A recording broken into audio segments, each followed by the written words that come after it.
தமிழ்நாட்டின் வளர்ச்சி பயணத்தில் ஒருவரையும் பின்தங்க விட மாட்டோம். வெல்வோம் ஒன்றாக.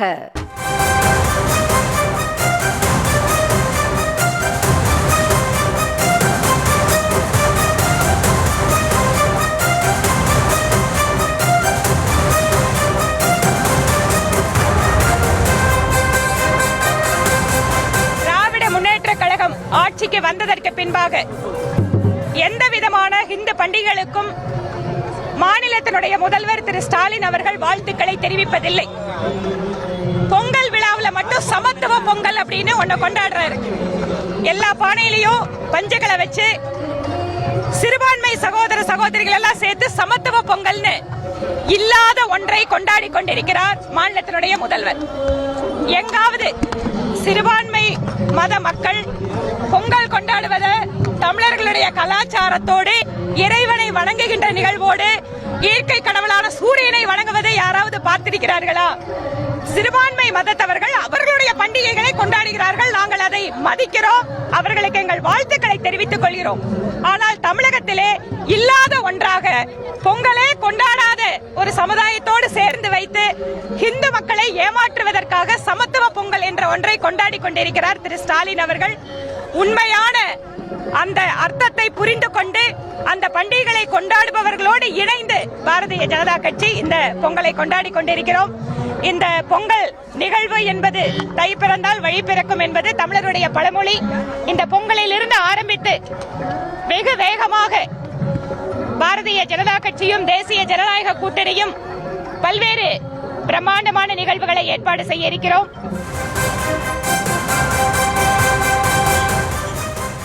அண்மை செய்தியாக பார்த்து வருகிறோம்.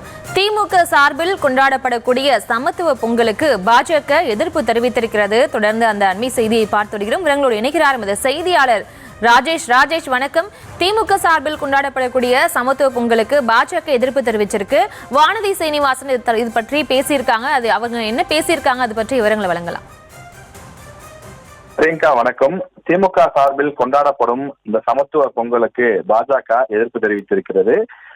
அதாவது இந்த பொங்கல் விழா என்பது இந்துக்களுடைய பண்டிகை என்றும் இந்துக்களுடைய பண்டிகையை திணித்து சிறுபான்மையினர் மீது திணிக்கக்கூடிய ஒரு செயல் போல தொடர்ந்து செயல்படுவதாகவும் குற்றச்சாட்டுகளை வானதி சீனிவாசன் முன்வைத்திருக்கின்றார்.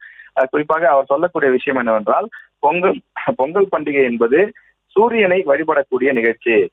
இஸ்லாமியர்களோ அல்லது மற்ற சிறுபான்மை மதத்தை சார்ந்தவர்களோ அவர்கள் எங்கே சூரியனை வழிபடுகிறார்கள்? சூரியனை வழிபடாமல் கொண்டாடக்கூடிய பொங்கல் பண்டிகை எப்படி பொங்கல் பண்டிகையாக இருக்க முடியும் என்ற துணியிலே அவர் கேள்வி எழுப்பியிருக்கின்றார். தொடர்ந்து அவர்களுடைய மத பண்டிகைகளை அவர்கள் கொண்டாடட்டும், நாங்கள் வாழ்த்துக்கள் சொல்கிறோம்.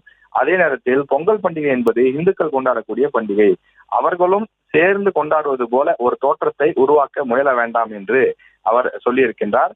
திமுக மட்டுமல்ல, அதிமுகவும் கூட பல இடங்களிலே பல நேரங்களிலே தொடர்ந்து சமத்துவ பொங்கலை கொண்டாடி வரக்கூடிய சூழ்நிலையில பாஜகவினுடைய எம்எல்ஏவாக இருக்கக்கூடிய வானதி சீனிவாசன் அவர்கள் தெரிவித்திருக்கக்கூடிய இந்த கருத்து என்பது தற்போது பரபரப்பை ஏற்படுத்தியிருக்கிறது, சர்ச்சையை மாற்றியிருக்கின்றது. அதாவது இந்த பொங்கல் பண்டிகை என்பது அனைத்து மதத்தினரும் சமமாக இருக்க வேண்டும், யாருக்குள்ளும் எந்த விதமான மத வேறுபாடுகளும் இருக்கக்கூடாது, அனைவரும் சமம், மனிதர்களாக நாம் இருக்க வேண்டும் என்ற ஒரு அடிப்படையிலே தான் இந்த சமத்துவ பொங்கல் விழா கொண்டாடப்படுகின்றது. ஆனால் அதற்கு ஒரு மதசாயம் பூசக்கூடிய வகையிலே வானதி சீனிவாசன் அவர்களுடைய அந்த கருத்துக்கள் இருப்பதாக விமர்சனங்கள் முன்வைக்கப்படுகின்றது.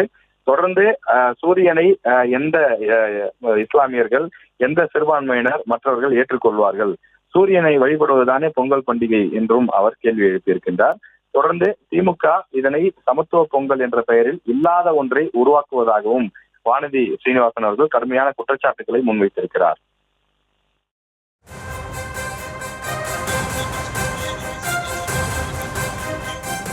விவரங்களுக்கு நன்றி ராஜேஷ். தமிழ்நாட்டின் வளர்ச்சி பயணத்தில் ஒருவரையும் பின்தங்க விட மாட்டோம். வெல்வோம் ஒன்றாக.